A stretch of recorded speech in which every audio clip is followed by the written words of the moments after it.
are evaluating quite a few investment. We are also dedicated to the food and agribusiness sector. And we do invest in a lot of companies which are suppliers to food services. So we are more bullish on upstream part of food value chain, I would say, than the downstream part. For various reasons, as we believe that the valuations in particular on the upstream part is more reasonable.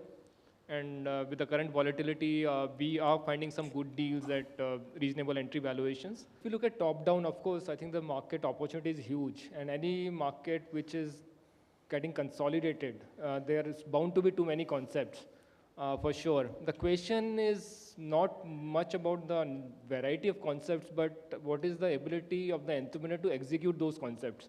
And that's where our struggle is when we evaluate them as a PE investor. Uh, you know, typically what we look for, if you look at most of the brands in India, except for coffee chains and except for some of the multinational brands, there are very, very few brands which have been able to sort of successfully launch in other regions. Most brands is still regional or local in nature.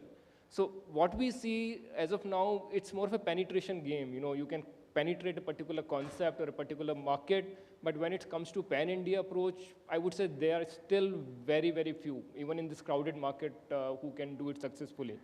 So I think, we look at more from the execution point of view. For example, centralized kitchen concept. A lot of people talk about it, but we have seen even with centralized kitchen, there's a particular number of restaurants you can reach out to. If you're looking to fund a company which has 2 or 3 restaurants, probably it's overcrowded.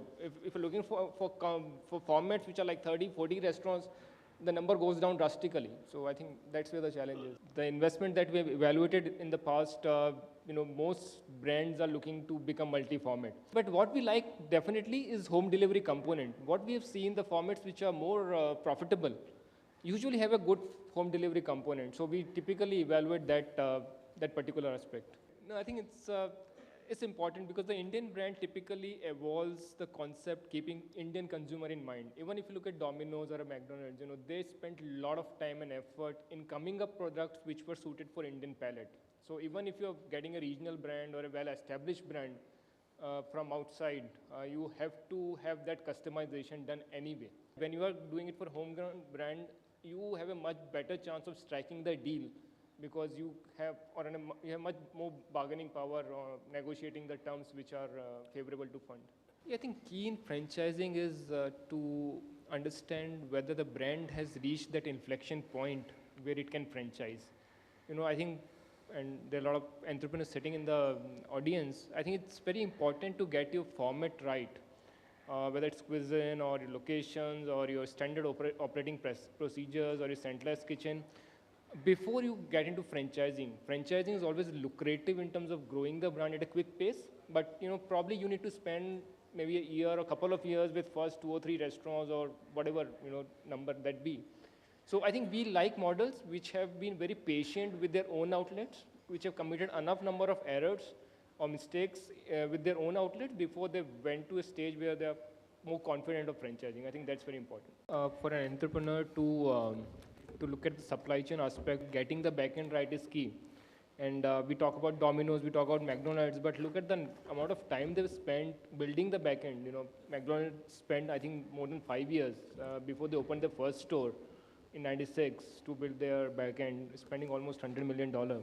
Same is true for Domino's, I think. So I think that's the key point. You have to have enough, and we know quite a few chains which have only probably 2 or 3 stores, but probably are working on the back end for more than 2-3 years, getting the vendor base right, getting the logistics right, getting the locations right. And I think that is what creates value. I think a lot of entrepreneurs mistake number of restaurants as a surrogate for valuation.